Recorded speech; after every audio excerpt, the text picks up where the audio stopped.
Well. You're listening to GlovesOff with Professor Buitrón. Alright then, I may say words on point, straightforward. No jibber jabber, everybody forward. Issues, facts and solution. Get it at GlovesOff with Professor Buitrón. Alright, what other thing is a revolution? Get it on point with Professor Buitrón. GlovesOff. No nonsense issues, politics, community. A better man for Laredo. GlovesOff, a revolutionary show with everything that you need to know. With Professor Buitrón. Watch ya!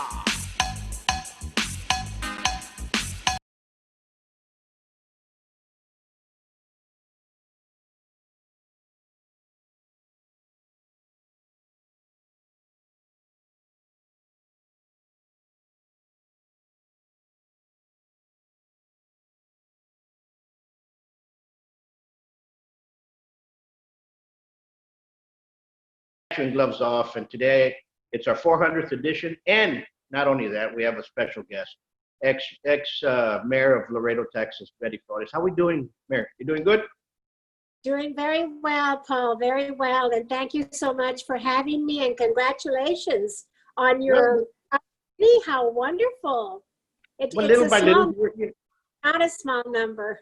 but it's, it's moving forward with what we do, and it's, trying to inform those that are lesser informed and trying to get people to see what we're actually doing in a different format, what Laredo is actually all about. Not only Laredo, but everywhere else now that we have some of these capabilities.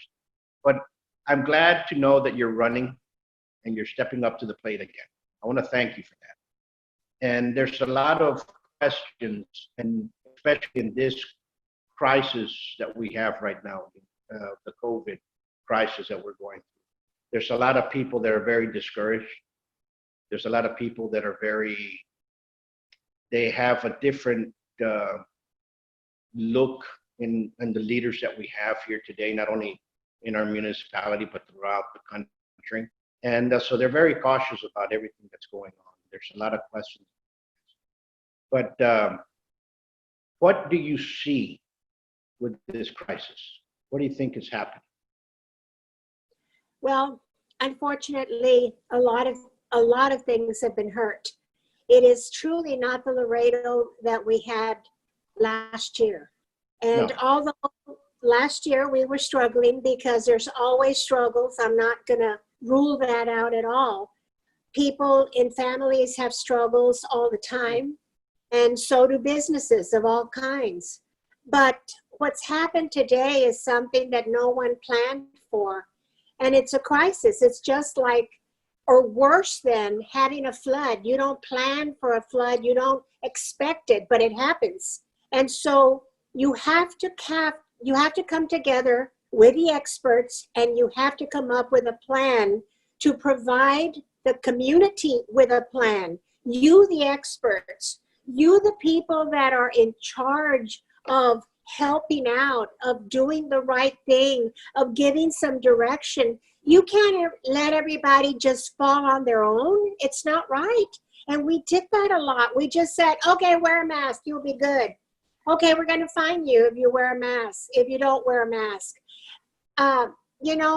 People were scared and they were upset because you were telling them what to do, but you weren't really asking them in a way that you offered a plan of action. Look, for this many days or weeks or months, or because of this data, we're gonna wear masks. We're gonna do what the scientists say. And I always say, follow the science. And you have to have a science involved. You have to. And so people needed reassurance. Every day they needed reassurance. And what have we done with the businesses? We haven't offered them a plan. Our downtown is pathetic. And it was before. We were starting to see something come to life downtown, and then all of a sudden it's gone. Well, I can tell you that there are people in Laredo that have come up with a plan. They're doing a plan for Houston Street in San Antonio that we can duplicate even easier and faster in downtown Laredo. But what does it take? It takes CDC professionals, it takes planners, it takes architects, it takes a group of people, including the city and the Main Street folks and the taxing districts, to come together and move it ahead. And I think we can. Well, I hope we can be able to do that, because our leaders right now, like you said, some of them forgot about us. Small businesses were forgotten, both from our municipality, from our, the county really is not much involved, our state and our federal government. A lot of small businesses that fund that they made for the stimulus, a lot of people didn't get them. You have small business loans that were put out. Everybody applied for them. Very few got them, and those that applied for the 10,000, you would just send the $1,000 and said, "Well, good luck." Well, small businesses were forgotten, and small businesses are the backbone of our community. Nobody here helped the small businesses out. When this started, the Friday that we were told that we're going into that 14-day lockdown, because at first it was 14 days. I had some around where we're at, we had a couple of ladies come out that have small businesses here, and one of them was crying. He says, they turned me off. How am I going to pay the rent? And I said, well, let's wait. Let's see what happens. Well, all of a sudden, in 2 weeks, guess what? We're in a lockdown period for 30 days. Okay? Then it went for 60 days. Now we don't know if we're going to go back into a lockdown. Everybody's wishy-washy. We have businesses in my near vicinity that are no longer going to open. We got a restaurant. We have a restaurant across the street. More likely, it's going to close. We have, if I walk on the other direction, you have some businesses that are no longer there. The sad part was, I took my wife to the mall to get some things last week. There's more for lease signs inside the mall. Our anchor stores went bankrupt because of this crisis. That's dead. They're talking about bringing in tourism from Mexico over here for shopping. Shopping where? There's no stores. Where are you going to take them to shop? You know what? Oh, and I was told we have Walmart. Wait a minute. Walmart just built in Goiânia the largest Walmart, and that's Brazil, the largest Walmart in South America. Do you think Walmart would say, you know what? I can build one in Monterrey. Understand what I'm saying? And bypass Laredo if that needs to happen. They're not thinking. They're we were already in a hole, and now they're throwing dirt upon those that are keeping Laredo alive. And there's no plan. And like you said, there's more threats, and you need to do this. Wait a minute. I live in America, the land of the free. Our holy paper is called the United States Constitution and the Bill of Rights. And they've trampled on it left and right. You're like, where do we live in now? You're absolutely right. But when you ask people to do that, and it's part of their freedom, you have to explain exactly that there's a reason and that this is happening, and you have to provide the data. And then you have to show them that there is light at the end of the tunnel, that Sure. You're in there for the long run, that you're there for them. Henry Cuellar got us a lot of money for the small businesses, but where is that money? Why aren't we saying, hey, small business, come here. Let me take you. Let me show you. I know Laredo Community College did a lot of small business loan applications. They helped a lot. There was a lot of people that were helping, but there were small groups of people that were helping. Absolutely. There's others that, that I know are never going to be helped because they were here just taking advantage of Laredo's great economy at the time. Sure. I understand. But then there are some homebred businesses that we really, really, really needed to support con todo corazón. And I don't know that we did that. And why? Because a lot of our council people are business people themselves. They're taking care of moi. They have to put food on their table. They have to work as well. And so that's why I always say, if you can't be in there 100% of the time, you cannot be on the council. You cannot be in service because it's not fair to a city like Laredo. we're on the fringes of the United States. Somebody said, well, Mayor, you're on the fringes of District 7. Yes, I am. But I'm used to fringes. I'm on the fringes of the United States of America, but that didn't let me stop from getting federal funds for all the infrastructure that we now see after the bridge was built. I mean, do you remember those lines of trucks that were on 35 and people were getting killed? You know, you have to fight. You have to fight, and you have to be loud. Absolutely, and I cannot agree with you most, because we need experience right now. Okay, and we need people of experience. We cannot start electing people that are going to go on there and try to learn something that they've never done. That's right. Okay, understand what I'm saying? Right now, and I'm looking at it, there were 2 councilmen that called small businesses and called me and actually were worried. One was Mercurio Martinez, and the other one was Vidal Rodriguez. The rest of them, they could care less whatever happened to the businesses here. I was very appalled with the councilwoman that we have in this area, because everybody called her, hey, we need help. Never once did she return anybody's call. Understand? So people right now are very, very upset at our leaders in our city. Very, very upset. I mean, you look at the comments, people not only, they went from being afraid to very angry. Yeah. Okay? And I understand laws, and I understand felonies, and I understand where everything's at. But if I go up to you and say, you know what, if you step outside your house, we're going to throw you in jail. Well, they're releasing prisoners that left and right from our jails. And you're like, really? Understand what I'm saying? Understand? Threats, and very few of us here in Laredo are going to look at a threat and going to say, what did you just say? Some people are going to smile at the threat, and some people are going to get very angry. And we cannot lead a city like Laredo with threats anymore. We need people to go out there and start teaching what we need to do. And it has not been done. Not from the health department, which they pat themselves on the back by doing something which I don't know what they've done.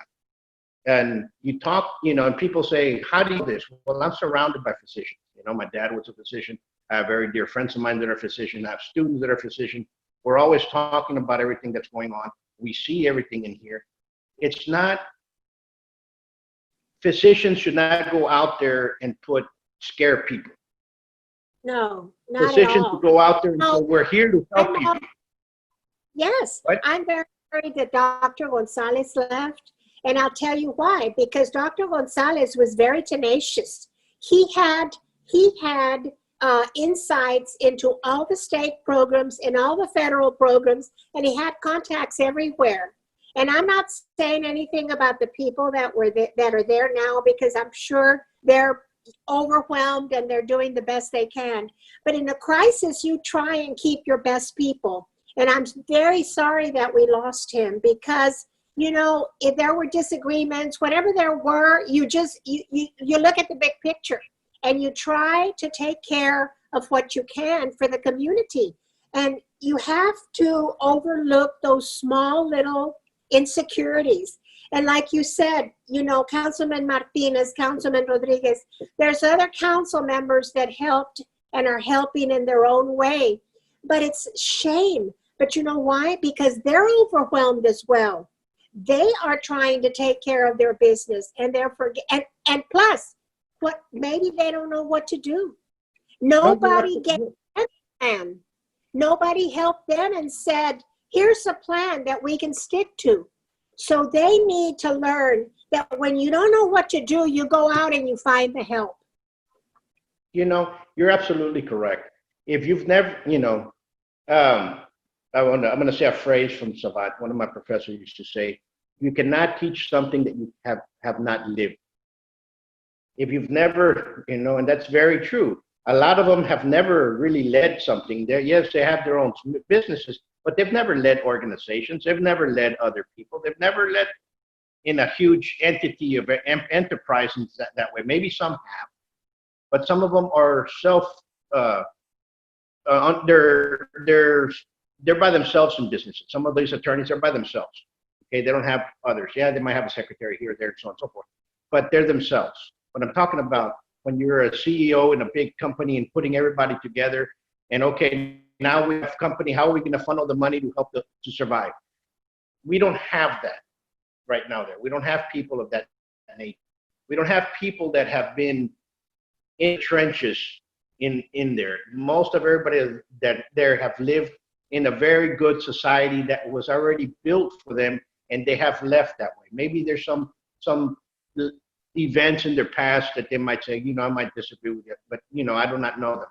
But what I'm trying to say is we need people that have experienced a crisis to be there right now, because this crisis is going to linger for a while. It's not going to be there.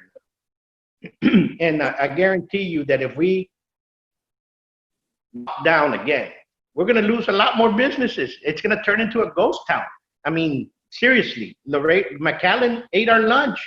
We're like, I talked to some folks that have businesses in McAllen, and they said before they went into the lockdown, they had their inspectors to all the small businesses, and they said, what is your overhead? Rent, light. Okay. This is your overhead. Yes. Okay. Write it down. They got it notarized and they send it in. They went for a grant and they got that, and they paid that overhead for each one of those businesses. Here, there was nothing there. A plan. Here, I'm sorry. I like the mayor, but where is he? Se perdió. Hide and seek. That's what las escondidas. I mean, he's gonna come out in Mayo para el grito, para cantar otra vez. Where is he? You know what I'm saying? Where is he? Should now leading. Well, but in all fairness to everybody, when you don't know what to do, you stay home. But when you're in a position like he is and like everybody else is, you can't just stay home. It's your responsibility. And so you have to, if you don't know what to do, you have to find the people that do know what to do. You have to get together a group of citizens. I heard Jerry Schwabel and Dennis Nixon the other day coming out with very upsetting news about downtown and about all the businesses in Laredo because they care. Get those people to come in. Get them together with other people that are making plans, like these people that from Laredo, the Frank Architects and Mario Peña, Able Cities. They came up with a plan for San Antonio's Houston Street to open safely. Some of those people are CDC certified and they have plans, they're architects, they know how to open safely. And that's what we need. We couldn't, the worst thing we did was obey the government and the governor and say, okay, 25%, okay, 50%, but 25% of what? 50% of what? Nobody told them where to sit them, how to do it, and nobody helped the businesses. They had to, I have a friend who has a hair salon. She had to study herself how to disinfect her business, how to do this, how to wear the shields, how to wear the mask, how to wear protective gear. Did anybody help? No. And she's very able, but there are people that are not as able as she is that needed that help. Absolutely. And that's what failed them. And we failed our young people, Paul, because they needed to go out. They can't be at home like we are. They needed to go out, but we needed to provide that safety net for them. And it's not, and it's, everybody wants to blame the beaches and the bars. I say no. I blame all the riots that were being bussed in, people from all over the place. And it was, you got sick if you went to a bar or to the beach, but the riots, it's okay. You can go riot. No. It should have been stopped. I don't, we see the... For health reasons, if nothing else. If they were all walking around with smallpox, do you think we wouldn't have stopped them? People say we've never had pandemics before. Oh, when George Washington was, they had pandemics. They had smallpox, tuberculosis, and the typhoid fever. And now it's the same thing. We have to learn how to live with it to move forward. I have never seen it, Mary, that I've never seen a place where you isolate or quarantine the healthy with the bad, with the ill. Never. Somebody had leprosy, they were removed and were placed in a leper colony. Even now, they're placed in a leper colony. Here we have plenty. We live with hepatitis from Mexico, left and right. Somebody gets hepatitis, guess what? He's quarantined. The whole family that's healthy is taken out of the picture. What are they telling people now? Oh, you're positive, go home and relax when they have 4 or 5 members inside the house? I don't know how come we not doing That's not a plan. That's not a plan. There's no planning. There's no planning. You look at Cooks County, Chicago. I have students in Chicago in the school. They all work in the health field. One of them works inside a hotel specifically for policemen of Chicago proper that are COVID positive. They're quarantined in the hotel, taken away from their family. How come we're not doing it here? That makes a lot of sense. No, we're here. We stick the person that's sick with the rest of the family. And now, if the family member has to go work to support that, he's going to get thrown in jail. Párale. I mean, where are we going to go with this? I mean, the trampling of the Constitution of the United States is far enough. Yeah, you know, literally, they should go back and read the oath when you went into office. Read that oath carefully again. And if if they can look at themselves in the mirror, keep going forward. But if they're reading it and they can't go back and look at themselves in the eye in the mirror, you know what? Nobody's going to say, aquí no más, como dijo Manitas de Piedra Durán, no más, and he stopped the fight with, you know, it's okay. We understand if you cannot handle it, nobody's going to make fun of you. Let's get somebody that can. Yes. And that's what we need. We have to have that responsibility to say, you know what, I can't handle that project. Let's get people to bring in here to handle that project. And I understand that a lot of people may ask, why is she running? She's already been mayor. The first time that I ran for mayor, I ran because of the service that I needed to provide. I had a lot of connections in both the state and federal government because of my past work with all kinds of government officials through the Laredo National Bank. So I knew that I had something I could contribute. Now I know I can contribute to District 7. And that's the only reason I want to do it, Paul, because I can contribute. I'm not working, I'm retired. I can contribute 100% to a district that needs 100% participation. That's a very complicated district. We have to focus in on the community, the residential area. We have to focus in on the commercial area, the law enforcement area, the educational area. I mean, there's just so much going on. And the retail, HEB was going to build an HEB over there and they never did. Why isn't somebody pursuing that? Why isn't Walmart out there? There are so many subdivisions, and what are they?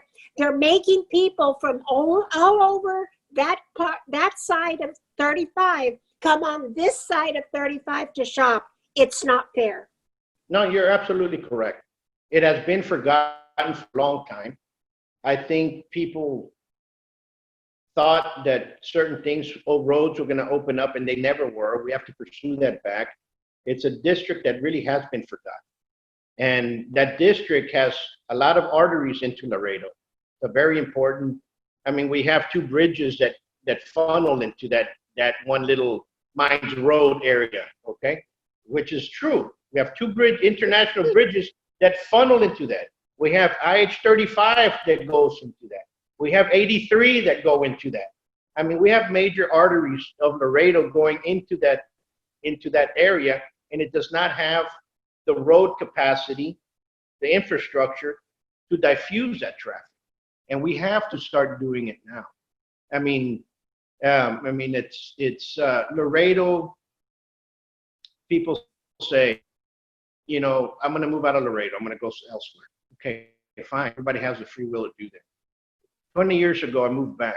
I moved back because this is a community that I grew up in. You know, I had restaurants, and we moved back to open up a restaurant. I never opened up a restaurant because I got entwined with the thorn bush, which is a sport that you know we've been developing, we've dated, and so on and so forth. Anyway, make a long story short, restaurants here that, you know, people say, how do you know about restaurants? Well, number one, I'm an executive chef. Second, I understand how to run a restaurant. If the restaurants here are not helped, we will not have business in the restaurant business, period. That's true. There will not be wait staff. There will not be cooks. There will not be, there's at least 10 people per restaurant that work in each restaurant, if you want to look at it that way. Okay, some of the major. All those service people were the ones that were hurt the most and the quickest. Immediately. And those are the people that usually live paycheck from paycheck. Absolutely. And we didn't offer them any help at all. And they're hurting badly. So we have to find out a way, and I say this to everybody, support your local small businesses, okay? Support your local restaurants. I've always been that way. You know? My son now realizes it. My wife realizes it. We go somewhere else, and I always support the small restaurant. I want to see what really the cuisine of the town is, you know? Chain restaurants are all over the place, okay? But you want to feel the essence of that town, the essence of that city. Go to a small restaurant. Go to a mom and pop restaurant. You'll understand what San Antonio is, or what Houston is, or what have you. You know, you'll feel it. You'll learn more. And we have to protect those small businesses now more than ever. Any business, I say. The dance studios that help all the girls out, the cheerleading studios that help bring out their self-esteem and their self-confidence and make these young girls, they're going to go under. There's no help for them. The martial arts studios are down.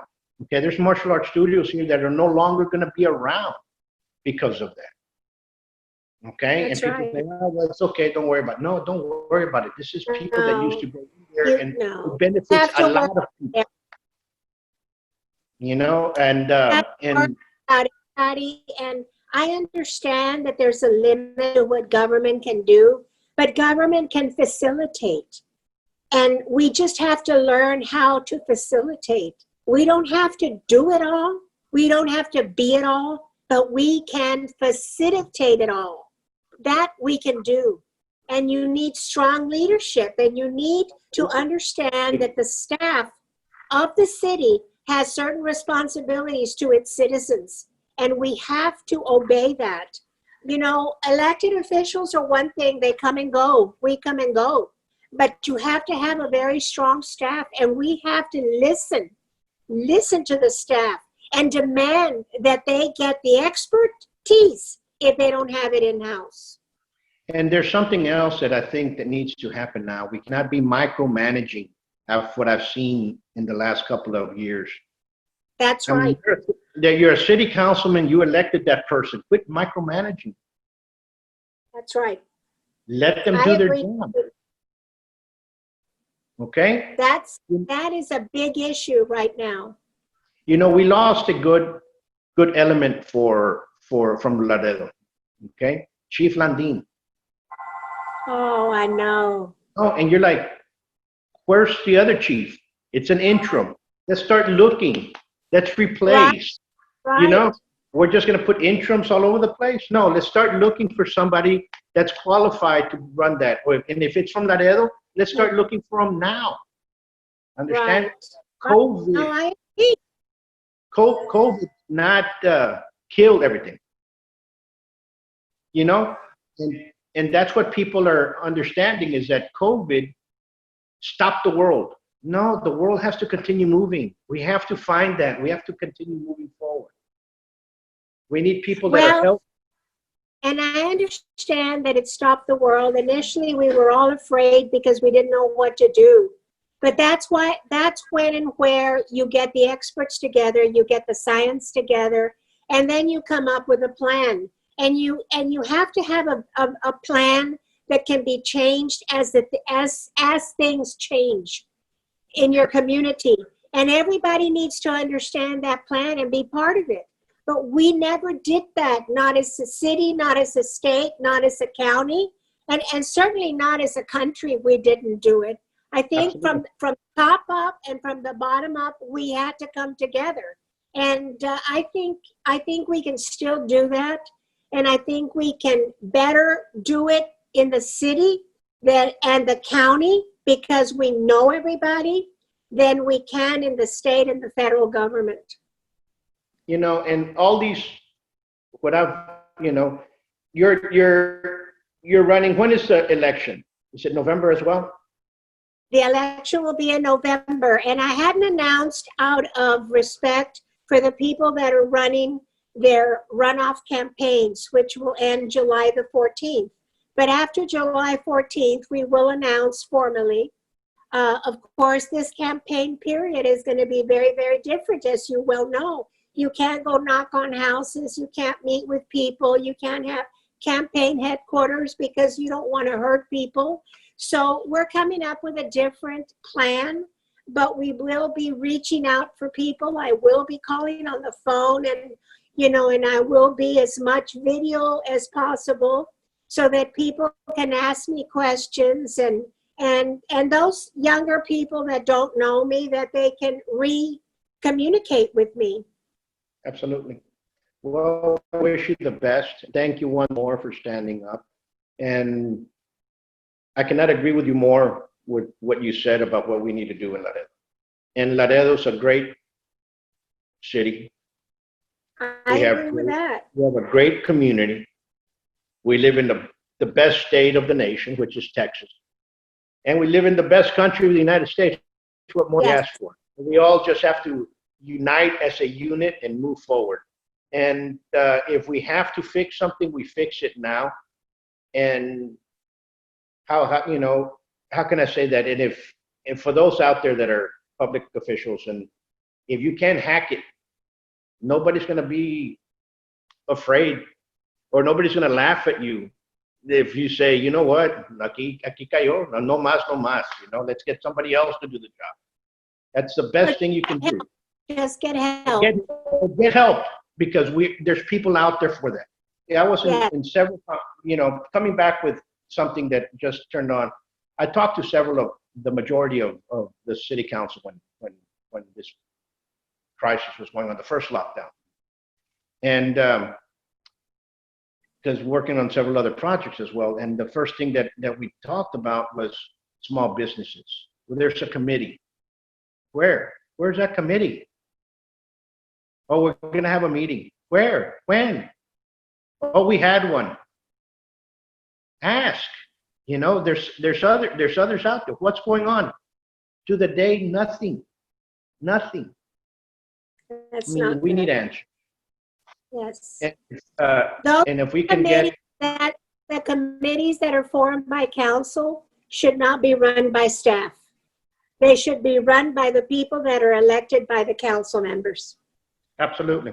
So, you know, we need to move forward. And right now, if people need to voice their concerns about small businesses, if you want to get the group that is working out in San Antonio, Mario Peña and company, tell them if they want to come out anytime. We can do a Zoom video. We can talk about what needs to be done to promote it. Please send them this way, because we do need your help. I will. Okay. Thank you so much, and it's great to see you. Great to see all the wonderful pictures. It's just history. We have to preserve the history, and because without our history, we don't learn. And that's something else that's going on here in Laredo. We have to preserve our history. That's who we are. That's exactly right. Okay. Until next time. You be safe. Bye-bye.